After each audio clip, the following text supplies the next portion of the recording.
দুঃখ হতাশায় স্বপ্নভঙ্গ হলেও খালি হাতে ফিরছে না ব্রাজিল। বিশ্বকাপের শেষ ১৬ থেকে বিদায়, মাঠের খেলায় চরম হতাশা আর কোটি ভক্তের স্বপ্নভঙ্গ। ৫বারের বিশ্ব চ্যাম্পিয়ন ব্রাজিল এবারের বিশ্বকাপ মিশন শেষ হয়েছে বড্ড ট্র্যাজেডি উপায়ে। তবে মাঠের এই পারফরম্যান্সের হতাশা কিন্তু দলটির আর্থিক প্রাপ্তির কোনো প্রভাব ফেলছে না। শূন্য হাতে নয়, বরং বিশাল অঙ্কের প্রাইজ মানি নিয়েই দেশে ফিরছে সেলেসাওরা। ফিফার অফিসিয়াল পুরস্কার কাঠামো অনুযায়ী শেষ ১৬ থেকে বিদায় নেওয়া দলগুলো পাচ্ছে $১,৫০,০০,০০০। এর সাথে যুক্ত আছে বিশ্বকাপে অংশগ্রহণের জন্য বরাদ্দকৃত আরও $১,৫০,০০,০০০, যার মধ্যে $১৫,০০,০০০ দেওয়া হচ্ছে মূলত প্রস্তুতি ব্যয়ের জন্য। সব মিলিয়ে ব্রাজিলিয়ান ফুটবল ফেডারেশন বা সিবিএফ পাচ্ছে মোট $2,৫৫,০০,০০০। বর্তমান বাজার দরে বাংলাদেশি মুদ্রায় যার পরিমাণ প্রায় ৩৬৭ কোটি টাকা।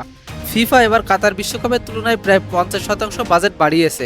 রেকর্ড $৭২,৭০,০০,০০০ প্রাইজ মানি দিচ্ছে, যেখানে চ্যাম্পিয়ন দল একাই পাবে প্রায় ৭২০ কোটি টাকা এবং রানার্স আপ দল পাবে ৪৭৫ কোটি টাকা।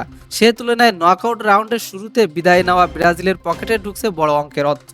বিশ্বকাপের হেক্সা মিশন ব্যর্থ হলেও সিবিএফ এর কোষাগারে যোগ হওয়া এই ৩৫০ কোটি টাকার বেশি অর্থ কিন্তু ফেলে দেওয়ার মতো নয়। ভক্তদের মনে ক্ষোভ আর কষ্ট থাকলেও এই বিশাল অঙ্কের পুরস্কারের টাকা ভবিষ্যতে ব্রাজিল ফুটবলের নতুন অবকাঠামো নির্মাণ এবং আগামী বিশ্বকাপের প্রস্তুতিতে বড় ভূমিকা রাখবে।